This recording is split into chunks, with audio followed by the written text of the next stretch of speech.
Recording in progress. Sudah dapat dilihatkah tayangan saya? Bisa, Bu. Sudah dilihat ya?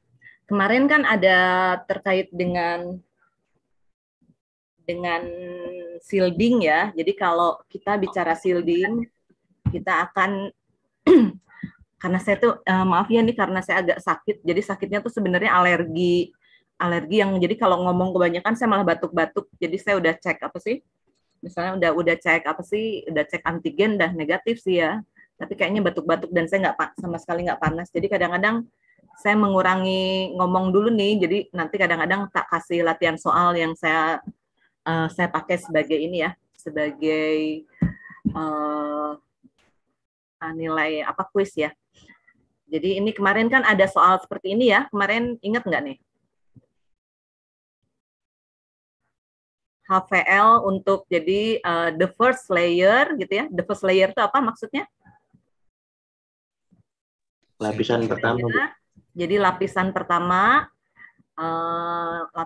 jadi the first, jadi atau gini, the first HVL layer ya. Jadi artinya gini, the first HVL, jadi HVL yang shielding pertama untuk suatu berkas yang polikromatik ya. Berkas yang polikromatik, misalnya dari ya shieldingnya itu adalah shielding AL dengan ketebalan 3 mili. Ya, kalau saya kemarin nggak nyebutkan itu ya, ketebalannya 3 mili. Nah, ini berarti yang keduanya itu HVL-nya itu lebih tebal atau lebih tipis gitu ya. Nah, jadi di sini ada keyword-nya itu polychromatic beam. Kalau kalau ada dalam soal tuh disebutkan polikromatik atau di sini disebutnya polikromatik ya. Tapi kalau bentar saya keluarkan annotate dulu. Ini polikromatik ini sering diganti kalau untuk radiasi itu polienergetik. Nah, polienergetik itu apa artinya? Yang punya dua energi atau lebih. Yang punya jadi energinya itu banyak ya. Jadi energinya tidak hanya satu. Kalau misalnya contoh sumber radiasi X-ray yang energinya satu, Anda bisa jelaskan bagaimana? Kalau ada X-ray energinya satu, misalnya gimana tuh? Ini sambil diskusi ya, biar kalian lebih dalam. Jadi kalau nanti ketika diajak diskusi benar-benar terkait dengan kenukliran, kalian benar-benar juga bisa mengerti. Kalau misalnya kita berdiskusi tentang bahwa, oh ini ada X-ray dengan monoenergetik, maksudnya gimana ya? Bisa nggak diberikan contoh? Siapapun deh.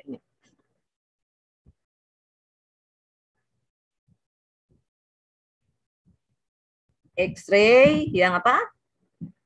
X-ray monoenergetik. yang energinya cuma satu. Ya gimana? Jadi kan energinya cuma satu, tapi maksudnya contohnya bagaimana? Bisa nggak? Mencontohkannya sederhana aja. Yang kalian temui sehari-hari di laboratorium atau di STTR. Bagaimana Anda bisa menemukan misalnya X-ray dengan energi yang tunggal atau hanya satu energi? Kapan, di mana, atau contohnya di lab mana?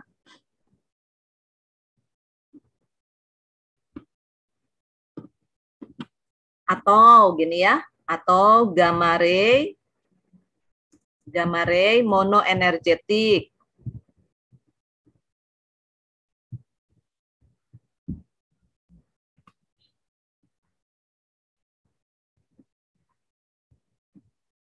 Halo, ini semuanya masih sudah bangunkah atau hanya apa sih?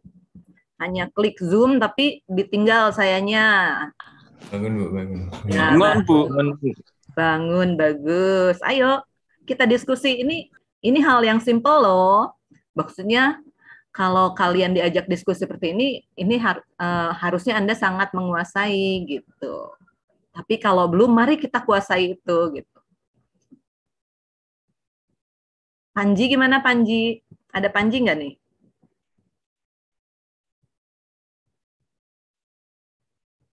Iya, Bu. Gimana, Ji? Panji, menurutmu gimana? Gimana apanya, Bu? Bentar, Bu. Tadi ada adik saya.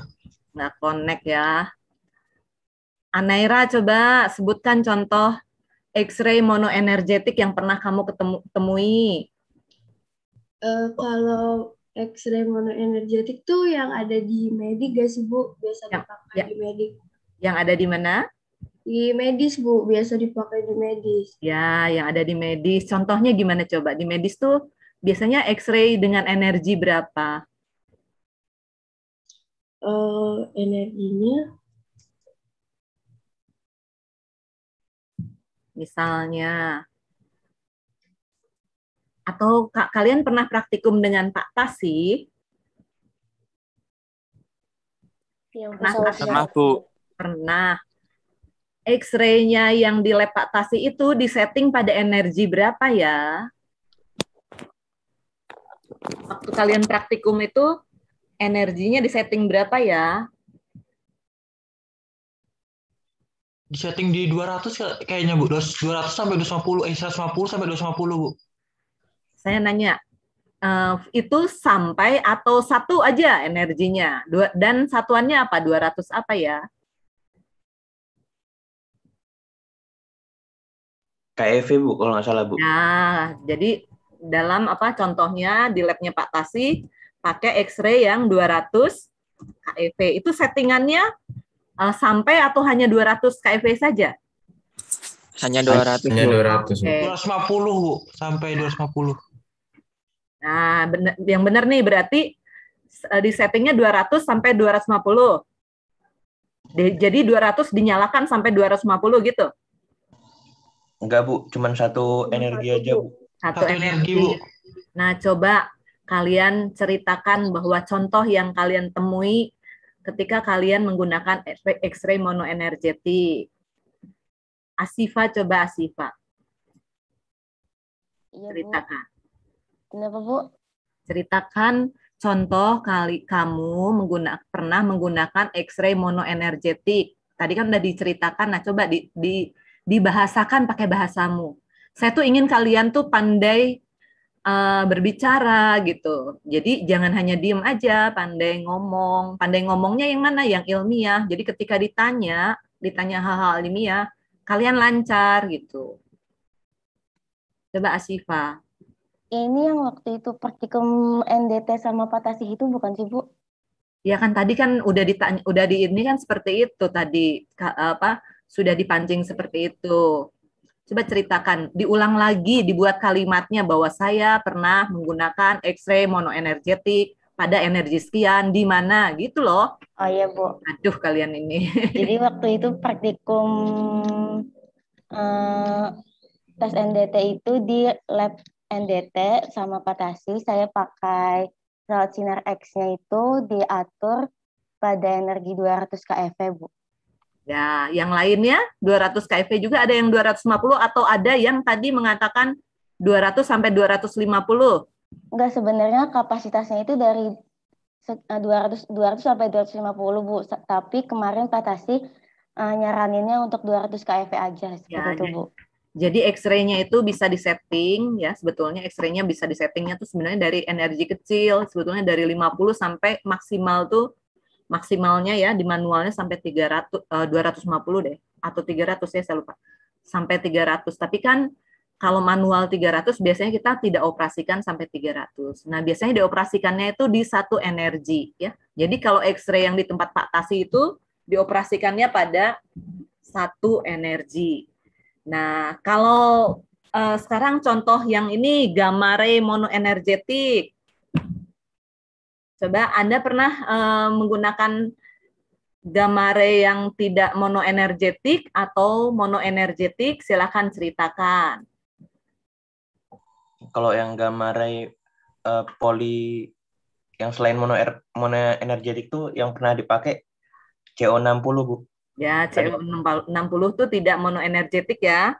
Iya, Bu. Masih ada dua energi. Di mana kamu pakai, Nanda? Iradiator, Bu. Ya, iradiator. Oke, sekarang kalau gamma ray yang monoenergetik, selain Nanda ada yang pernah pakai? Ada yang pernah pakai?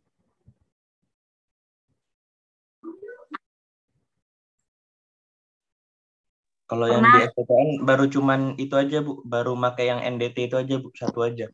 Oke. Pernah pakai check source Anda? Pernah, Bu. Texor, pernah, Bu. Nah, check source. Pernah pakai yang CS? Pernah, Bu. Waktu praktikum gauging sama Pak Haris. Ya, kalau CS itu, kalau CS itu energinya berapa ya? 662 bukan, Bu? Ya, 662. Itu monoenergetik atau polienergetik? Mono, Bu. Mana, Bu? Nah, gitu. Jadi kalian bisa cerita tentang itu ya. Jadi jangan orang nuklir, tapi ketika ditanya hal yang simple, kalian nggak bisa jawab ya.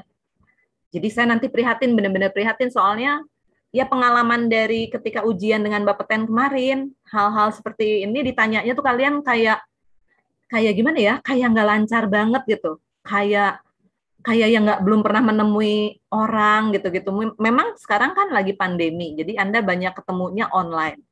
Nah, sekarang kalau ujian offline, kalian nggak bisa ngomong sama sekali. Menurut kalian mengerikan nggak? Mengerikan nggak? Kalau misalnya nanti ketika kalian ditanya, misalnya di apa sih? Ketika masuk, misalnya gitu ya, mau masuk perusahaan yang bonafit, McDermott. Anda pernah dengar kata McDermott? Pernah, Bu. Apa itu perusahaan apa? Galangan kapal, Bu. Ya, pokoknya perusahaan internasional ya, internasional dan lumayan terkenal tuh. Jasanya banyak, maksudnya perusahaan yang menginikan jasa macam-macam ya, jasa untuk uji segala macam. Itu kalian kalau nanti di wawancaranya pasti lebih dari wawancara yang dari Bapeten ya. Jadi bisa macam-macam. Nah, kalau hanya ditanya X-ray monoenergetik aja coba kalian ceritakan pengalaman kalian menggunakan X-ray monoenergetik, kalian nggak bisa jawab atau bingung. Kan saya sedih sekali gitu ya. Jadi kayaknya kalian benar-benar pembelajaran kenuklirannya tuh nol atau tidak bisa mengambil pengalaman sama sekali. Ya, gitu ya. Jadi tolong diolah apapun yang Anda dapat di STN sebagai pembelajaran. Jadi ketika ditanya kalian benar-benar bisa menjawab dengan baik ya. Jangan seolah-olah nanti menyalahkan, aduh STN-nya ngajarinnya enggak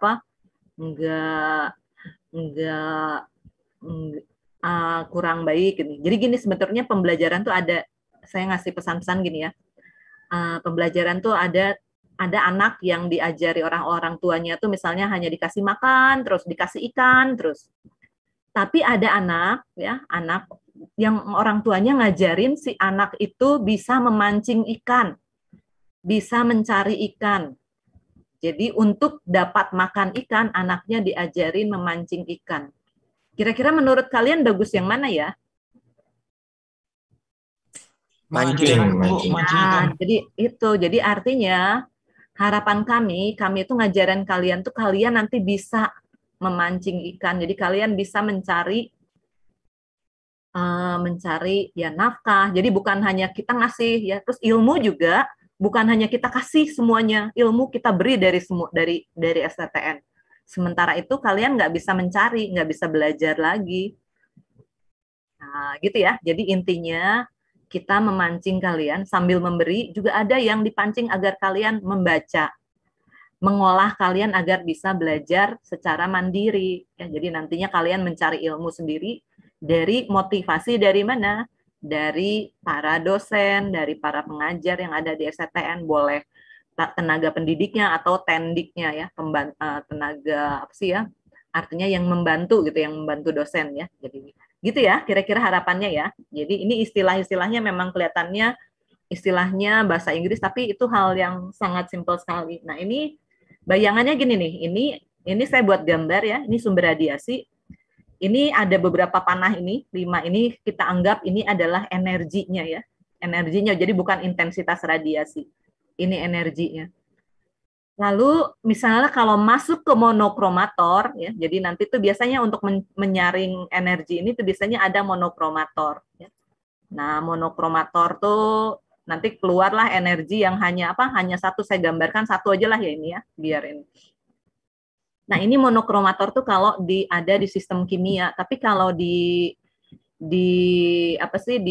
kenukliran ya sering juga disebut dengan kolimator ya. Jadi kolimator. Jadi nanti kolimator tuh biasanya bentuknya seperti ini nih, diluruskan gitu. Ini lurus gitu.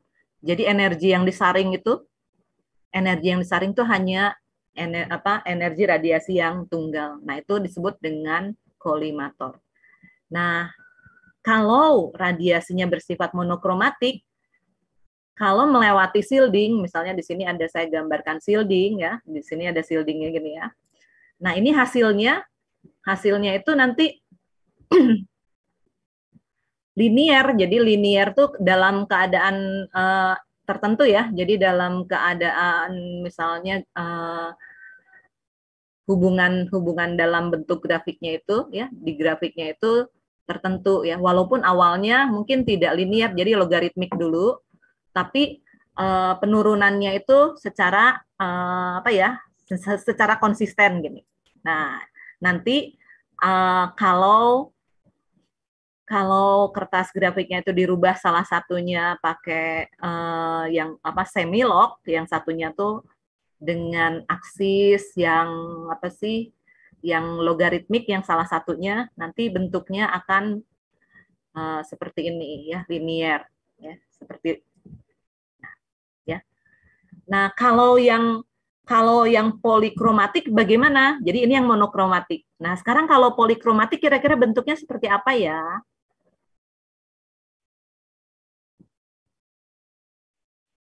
Ada yang bisa bantu?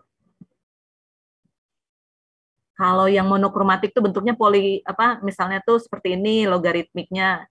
Jadi dari tinggi lurus gitu ya. Terus nanti menurun terus sampai mendekati 0. Kalau dalam bentuk skalanya semilog akan seperti ini. Ini betul nggak profilnya seperti ini kalau ada radiasi melewati shielding bentuknya seperti ini atau seperti ini nih ya?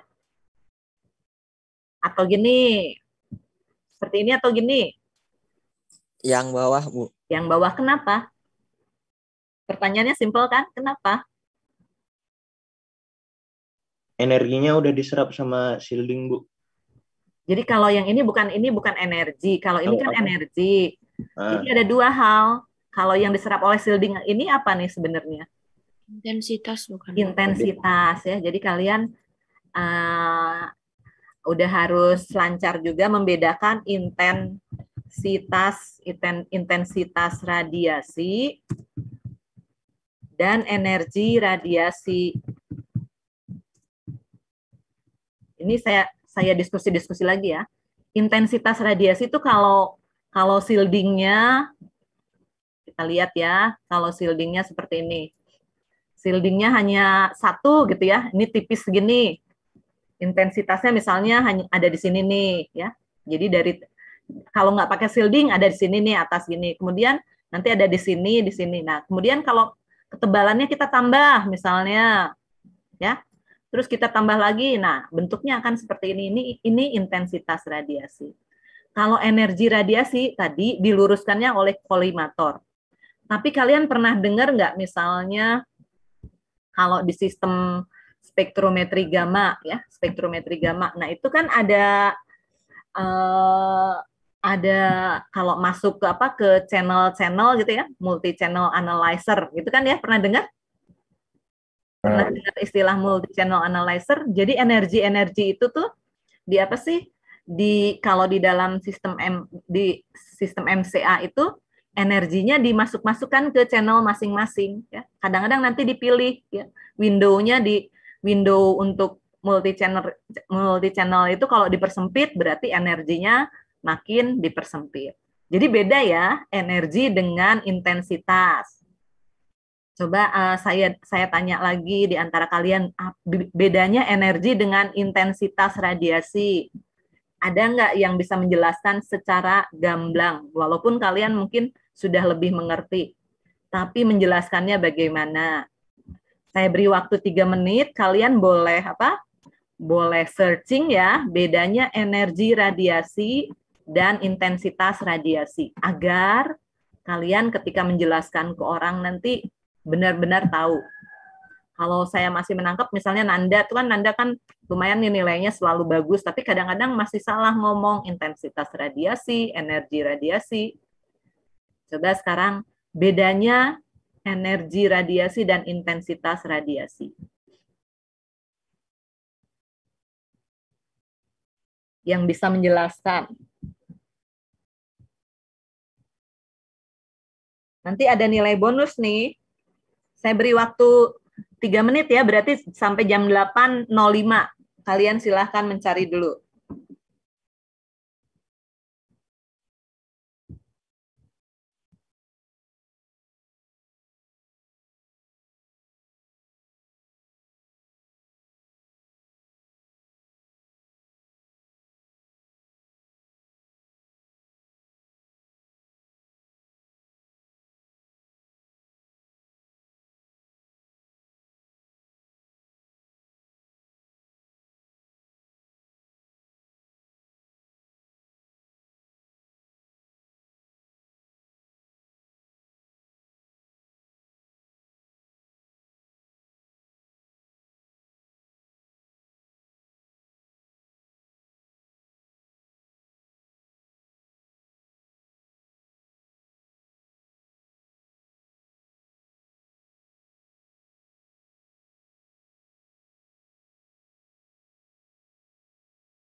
Sudah ada yang bisa jawab, walaupun belum 5 menit?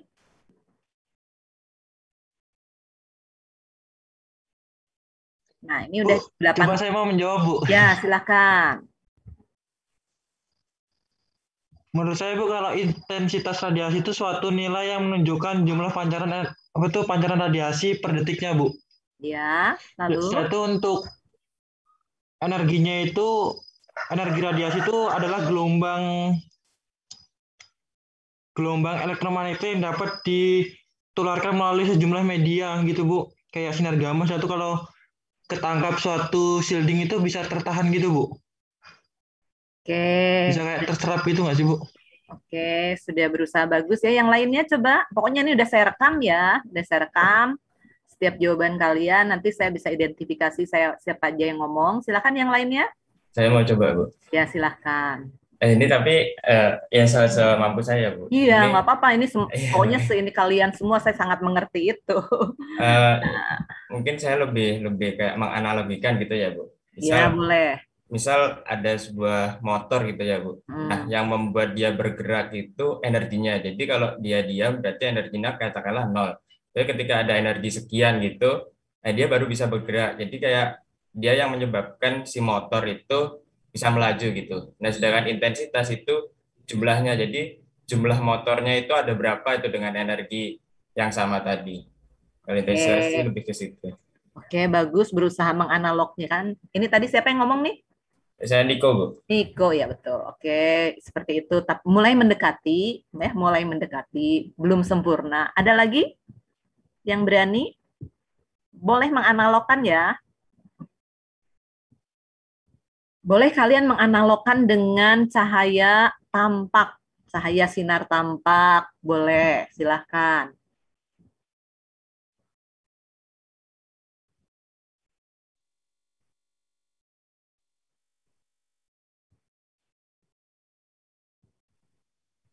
Kalau saya nyimpulinnya energi radiasi itu besaran atau muatan yang disimpan oleh radiasinya itu, Bu.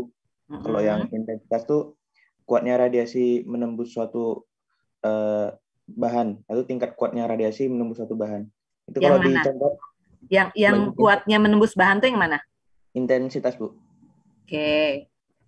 Kalau dicontohin pakai cahaya itu energinya tuh misalnya di cahaya lampu tuh misalnya lux ya, Bu. Kalau ini ya, kalau energi misalnya yang disimpan oleh cahaya tuh mungkin lux. Terus kalau intensitasnya itu berapa kandela, artinya seberapa terang cahaya itu biar agar terlihat gitu, Bu. Ya. Nah, ini Nanda udah bagus juga, tapi masih ada yang terbalik-balik ya. Jadi ketika menjelaskan pakai cahaya, tadi yang apa sih, seberapa terangnya udah betul ya. Jadi seberapa terang itu terkait dengan intensitas ya. Tapi misalnya kalau kita lihat cahaya matahari gitu ya. Cahaya matahari ketika pagi hari ya, misalnya pagi hari itu yang menembus ke bumi gitu ya, tengah bumi itu tidak terlalu panjang kan ya, atau ketika matahari ada di tengah di atas itu kan banyak yang sinar UV-nya. Nah, yang terkait daya tembus itu, jadi kalau yang terkait daya tembus itu, jadi jangan sampai ketukar. Yang terkait daya tembus itu adalah menunjukkan energi ya.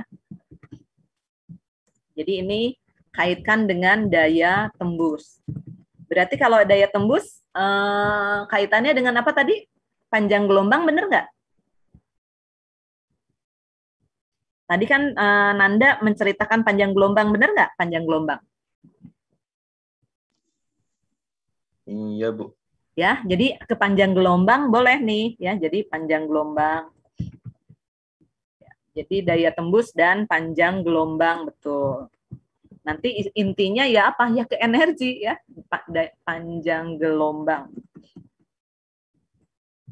Nah, kalau intensitas ya, jadi saya ini lagi, intensitas itu ya banyaknya flux ya. Intensitas itu boleh fluensi, boleh banyaknya radiasi yang sedang memancar itu ya.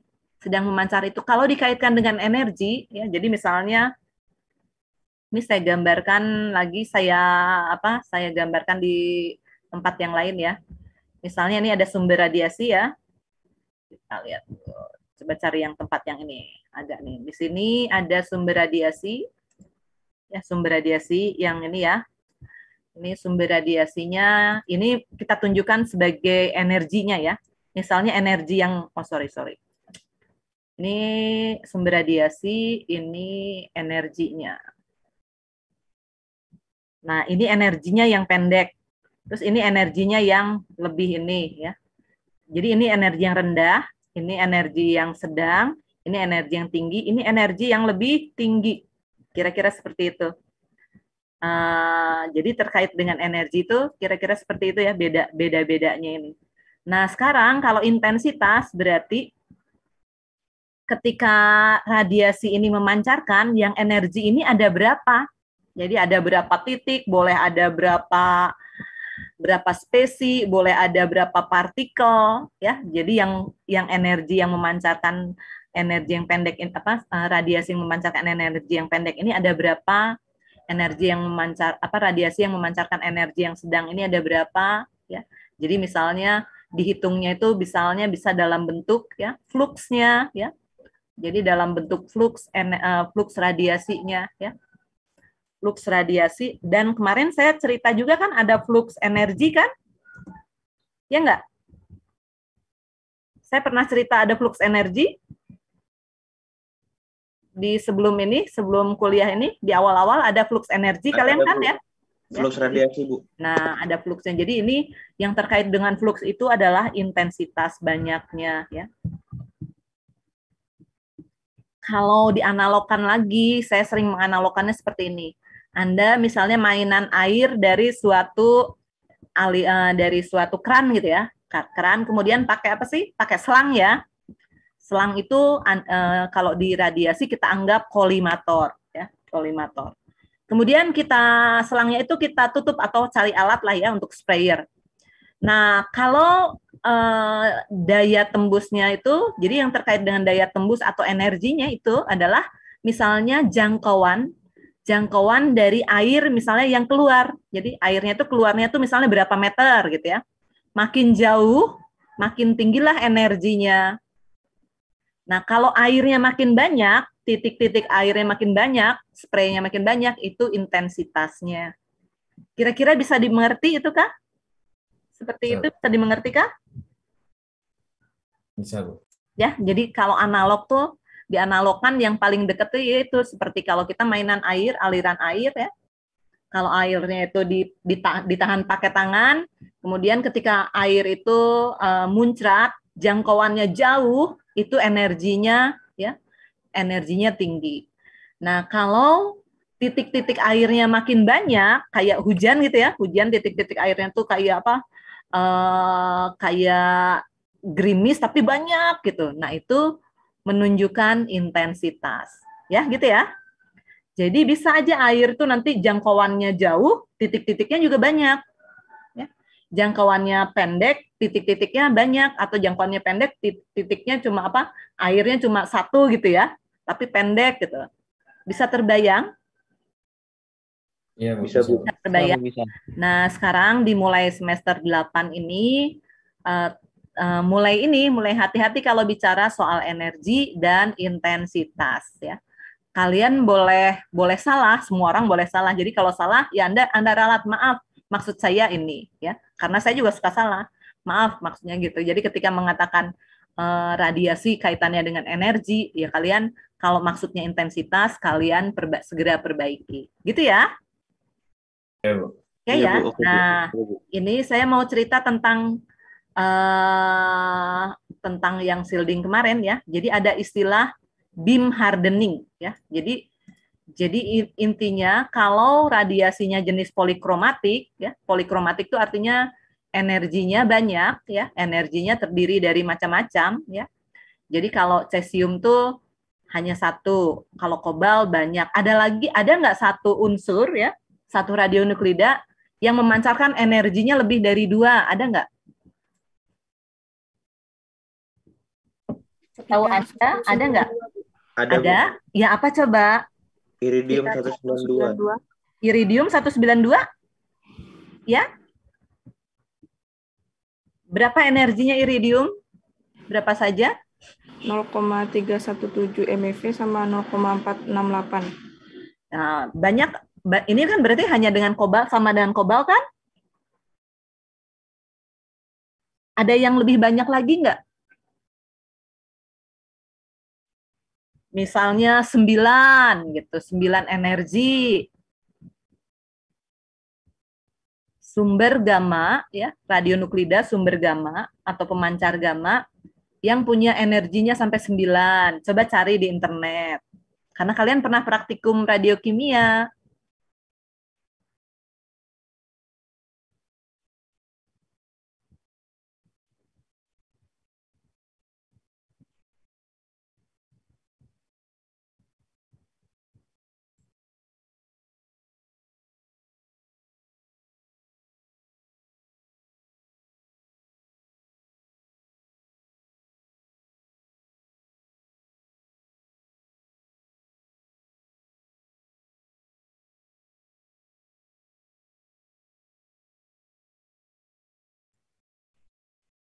Ada yang sudah bisa jawab?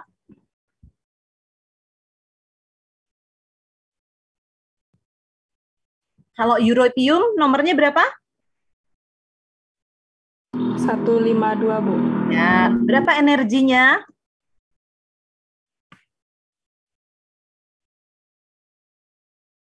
Ada banyak nih europium energinya.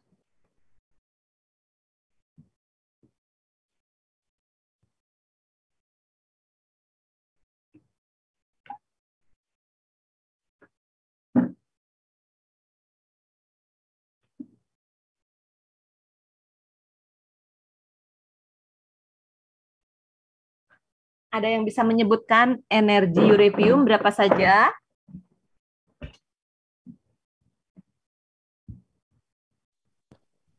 7 bukan, Bu? Ada total. Ya, ada 7. Bahkan ada yang lebih kecil-kecil lagi, kayaknya sampai 14 deh. Yang 13 dominan kan? bisa berapa?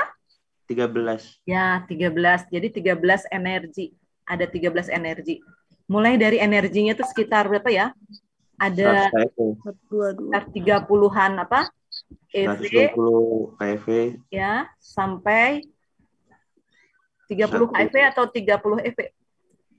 121 KV, Bu. Ya, 120. Ada juga yang kecil juga ya, tapi sedikit. Nah, ini 120 sampai berapa? 1400. Sampai berapa? 1400, Bu. 1408 KV. Tuh, sampai 1400. Nah, ini banyak ya. Jadi saya mau ceritakan ini betapa banyaknya. Nah, kalau energinya seperti ini, nah ini kalau misalnya dihalangi pakai shielding, nah ini akan ada yang disebut dengan ini nih, beam hardening ya. Jadi nanti kalian cari PR-nya apa sih yang disebut ya, PR-nya nih ya, apa yang disebut dengan beam hardening ya. Define apa yang disebut dengan beam hardening. Jadi ini kalian kalau saya kasih PR gini, artinya kalian menceritakan apa sih maksud beam hardening itu?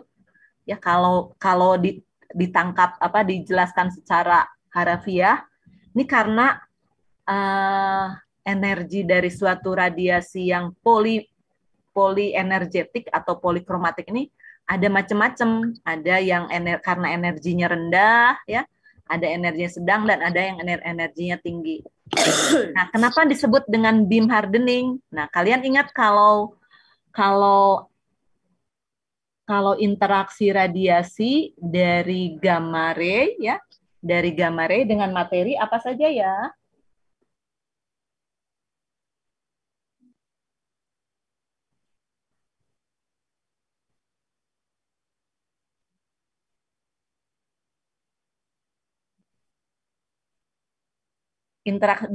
Interaksi radiasi gamma dengan materi apa saja ya? Eksitasi, Bu. Apa yang elastis? Aduh, Wananda. Yang foton loh, kalau radiasi gamma kan foton kan? Pembentukan. Radiasi gamma itu kan foton kan? Apa saja? Pembentukan pasangan. Yang dari kecil dulu. Efek Compton. Efek Compton terus? Efek fotolistrik. Apalagi? Pembentukan pasangan bukan? Pembentukan pasangan. Nah, bayangkan ini. Nah, sekarang di energi berapa yang biasanya terjadi efek Compton?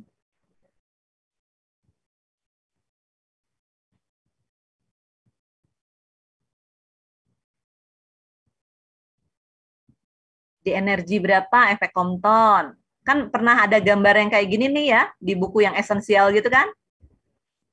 Ya enggak? Nah, efek Compton tuh dari berapa? Dari energi rendah sampai energi tinggi. Terus nanti ada yang, jadi ini gambar ini, coba mana yang efek Comptonnya, mana yang apa sih? Mana yang efek fotolistriknya, mana yang produksi pasangan. Nah, bayangkan kalau energi ini tuh masuk semuanya, ya masuk semuanya ke shielding, berarti kan ada efek Compton, ada efek fotolistrik, ada pembentukan pasangan. Nah, itu disebutnya kaitannya dengan beam hardening itu. By the way, kalian cari definisi beam hardening itu agar benar-benar kalian mengerti apa yang disebut dengan beam hardening, gitu ya.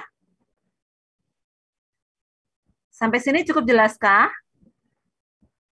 Terkait dengan shielding yang bukan polikromatik. Jadi kalau yang monokromatik tuh, kalau dengan shielding gini ya, jadi kan ini radiasinya gini, ya masuk ke sini ada yang terserap. Terus nanti ada yang dipantulkan atau ditransmisikan nih kalau kayak gini. Saya nguji kalian istilah kalian aja. Transmisi, Bu. Nah, ini transmisikan, yang di sini diserap. Jangan istilahnya kalau masuk sini dipantulkan. Kalau dipantulkan tuh yang sini ya. Ya, sini-sini atau dihamburkan. Nah, ini yang ditransmisikan. Nah, yang ditransmisikan itu ya bentuknya nanti kalau ditampilkan dalam grafik ya, bisa bentuknya kayak gini. Jadi mulus gitu ya. Nah, kalau yang polikromatik ya, bentuknya tuh seperti ini nih. Jadi nanti gini ya, gini gitu. Ini, nah gitu ya. Bisa dimengerti kah? Ya, Bu. Ya, jadi bentuknya tidak seperti ini. Jadi nanti apalagi kalau dalam bentuk yang apa dilinearisasi gini, nggak linear kalau kayak gini. Ini bisa linear nggak kalau dilinearisasi gini? Nggak bisa, Bu. Nah, ini aplikasi matematika nih ya. Jadi kalau bentuk kayak gini nggak bisa nih linear, gini lurus nggak dapet ya. Gitu ya. Nah, itu efek dari kalau jenis energi radiasinya banyak seperti itu. Nah, di sini saya ingin menceritakan bagaimana nanti Anda kalau merancang shielding, ya, merancang shielding. Ingat Anda itu nanti lulusan STTN tuh harapannya jadi engineer penuh, ya. Saya tanya, ya, Anda tuh jadi engineer penuh, jadi scientist atau ya engineer technologist? Menurut Anda?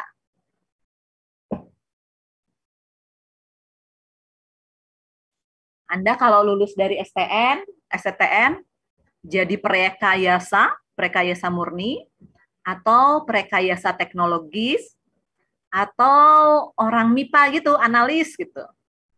Yang diharapkan sebetulnya lulusan STTN itu yang mana coba?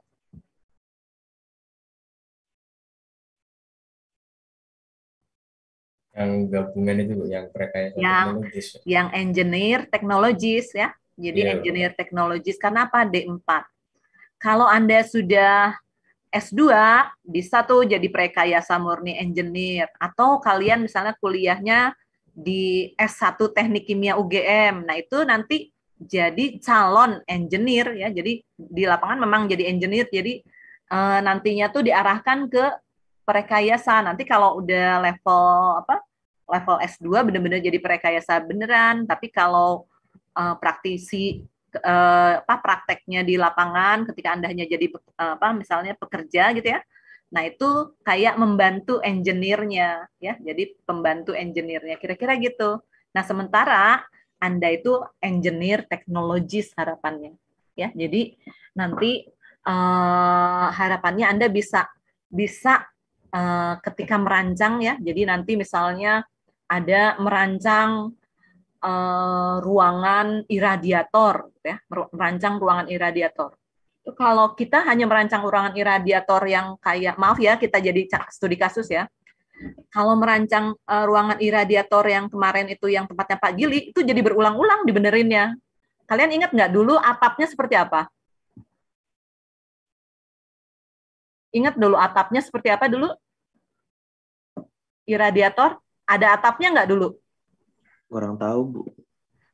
Jadi kalau dulu tuh di yang iradiator tuh atapnya tuh hanya ini, hanya apa sih namanya, lurus gini tuh apa sih namanya?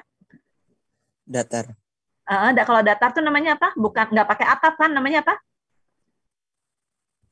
Di apa sih kalau bangunan yang di beton gitu-gitu nggak pakai atap tuh namanya apa?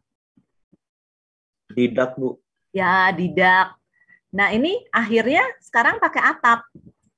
Jadi berulang-ulang perancangannya harus diperbaiki karena apa? Karena nggak betul-betul mendalami perancangan tempat iradiator. Bahkan ya, kalau Anda baca perkanya, nanti Anda kan belajar perundang-undangan ya, perka tentang perancangan suatu iradiator itu tidak boleh ada ruangan yang ada jendelanya. Jadi dirancang tidak berjendela fasilitas iradiator itu. Kalau di STTN fasilitas iradiatornya ada jendelanya? Ada nggak? Ada di samping-sampingnya, Bu. Ada jendelanya ya. Tapi untungnya itu iradiatornya adalah tipe 1. Coba kalau iradiatornya tuh bukan tipe ya, kategori 1. Kalau kategori 4 itu nggak boleh benar-benar. Jadi Anda lihat reaktor nggak? Kalau lihat reaktor kan gedungnya itu di dalamnya itu tidak ada tidak ada jendela keluar kan? Nah, itu artinya ketika merancang suatu fasilitas radiasi butuh ilmu atau pengetahuan tertentu. Nah, siapa yang tugasnya merancang? Yang tugasnya merancang itu adalah prekayasa ya. Jadi prekayasa. Nah, lulusan STTN nantinya itu bisa membantu merancang ya. Membantu merancang. Jadi bukan merancang, tugas utamanya bukan merancangnya, tapi membantu merancang. Jadi sehingga karena itu Anda ada pelajaran merancang. Nah, pelajaran merancang apa sih? Merancang apa saja pelajarannya kemarin? Perancangan instalasi proses. Ya, perancangan instalasi proses. Terus apa lagi? Merancang apa lagi? Ada lagi nggak? Pabrik ada nggak? Cuman yang pabrik maksudnya instalasi proses juga, Bu. Oke, ya jadi ada merancang instalasi proses dan pabrik sebetulnya ya. Nah, itu sebetulnya bukan tugas utama lulusan STPN kalian itu. Harapannya nanti tugasnya itu adalah bisa membantu merancang. Sama nanti jadi PPR pun ya. PPR itu bukan sebagai operatornya, tapi kalian di kelas expertnya adalah nanti bisa membantu merancang. Merancang apa kalau PPR? Merancang fasilitas kenukliran, misalnya tempat betatron. Jadi menaruh betatron, Anda tuh harus bisa merancang, ya. Jadi merancang nanti ada pelajarannya, ya. Mudah-mudahan di proteksi radiasi lanjut ini. Jadi nanti ada istilahnya shielding untuk shielding yang sekunder, shielding yang primer, bagaimana hitung-hitungannya. Kira-kira itu ya. Karena apa? Nanti harus memperhitungkan kalau ada radiasi yang disebut dengan beam hardening. Gitu ya. Seperti itu, cukup jelas kah? Ya, atau ada yang ingin diskusi lagi? Bagian ini ada atau ingin mengcounter atau ingin bertanya? Samuel, barangkali Samuel? Biasanya Samuel kritis ya? Ada Samuel nggak nih? Samuel tuh ngambil ini nggak ngambil ya? Nggak ngambil dia, Bu. Oke, nggak ngambil ya udah. Ada atau Dani ada Dani? Gimana? Ada pertanyaan nggak Dan? Ya, jadi intinya di sini kalau beam berkas radiasinya polikromatik atau polienergetik, nanti ada istilah ya, ada istilah untuk shielding itu. Yang pertama, yang kedua, yang ketiga, yang keempat itu bentuknya seperti apa? Ya, kita lihat yang penjelasannya seperti ini ya di sini ya. Nah, di sini ya, di sini awalnya ya, biasanya ada paling tidak ada beberapa kombinasi shielding. Ada kombinasi shielding yang pertama, nih ya, dilihat nih ya. Yang pertama lebih tipis kan, yang kedua makin tebal, yang ketiga tebal lagi, yang keempat tebal lagi ya. Nah, nanti kalau sudah shielding yang HVL yang keempat, biasanya sudah didapat radiasi yang monokromatik ya, sudah monokromatik berarti di sini sudah tidak ada perubahan ketebalan lagi. Bisa dilihat nggak gambarnya ya? Ini kalau radiasi yang polikromatik yang ini pertamanya, lihat ya. Yang apa sih shielding pertamanya? Sorry, ini enggak ini. Shielding pertamanya tebalnya seperti ini ya. Ini kemudian shielding yang keduanya ya. Dibandingkan dengan shielding pertama, shielding kedua lebih tebal kah? Iya, Bu. Ya, Bu. Lebih tebal. Shielding ketiga lebih tebal lagi ya? Iya, Bu. Ya, Bu. Shielding keempat lebih tebal lagi. Sekarang kalau sudah misalnya shielding keempat, ya sudah shielding keempat. Ini shielding kelimanya lebih tebal lagi nggak? Sama kayak Sama, Bu. Ya. Jadi yang shielding berikutnya ini sudah tidak ada pengaruhnya karena biasanya setelah melewati HVL 4 HVL ya, setelah melewati 4 HVL biasanya radiasinya sudah menjadi sudah menjadi monokromatik ya. Jadi nanti kalau kalau dibutuhkan HVL lagi, HVL-nya tidak ada perubahan ketebalan lagi. Tapi boleh beberapa kali. Nah, sekarang saya nanya, kenapa ini ada jadi kalau yang beberapa kali ini, kalau di sini kan untuk mengubah yang bentuknya energinya polikromatik jadi monokromatik juga ya, jadi ada istilahnya juga. Nah, kemudian kalau ada kombinasi ini selain untuk mengubah energinya juga untuk mengubah apa? Intensitas ya. Jadi makin banyak kombinasi, makin banyak shieldingnya ya, makin kecil lah nanti intensitasnya. Ya, gitu ya. Seperti itu ya. Jadi Anda sudah mulai mengerti juga. Jadi ini sebenarnya awalnya adalah untuk mengurangi intensitas. Tapi karena intensitasnya tadinya radiasinya itu polikromatik, sehingga harus ada rancangan yang seperti ini. Ya, mulanya tipis, tebal, tebal, lebih tebal, kemudian ketebalannya sama lagi, tapi boleh dipakai beberapa lapis, tergantung dari intensitasnya. Ya, gitu ya. Iya, Bu. Jelaskah ya? Nah, Iya, Bu. sekarang coba saya stop share. Ini coba kerjakan. Kemarin tuh ada contoh soal seperti ini.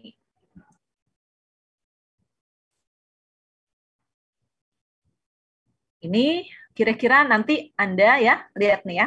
Ini soal apa? Sudah terlihatkah? Sudah, Bu. Soal nih? Ujian PPR. Ya, ujian PPR. Kita lihat yang kombinasi ini. Yang soal nomor 31, coba kerjakan. Saya biar nggak ngomong aja ya. Ini kita lihat ya. Jadi di sini ada kombinasi perisai. Perisainya ada berapa kalau kombinasi gini? Jadi di soal ini ada berapa perisai? 3. 3, Bu. 3 perisai. Ya, 3 perisai. Yang A, HVL-nya diketahui 3 cm. Maksudnya HVL 3 cm apa ya? Saya cek lagi nih. Walaupun pasti Anda udah tahu, tapi apa ya maksudnya? HVT ya, Bu. Ya, HVT itu apa sih?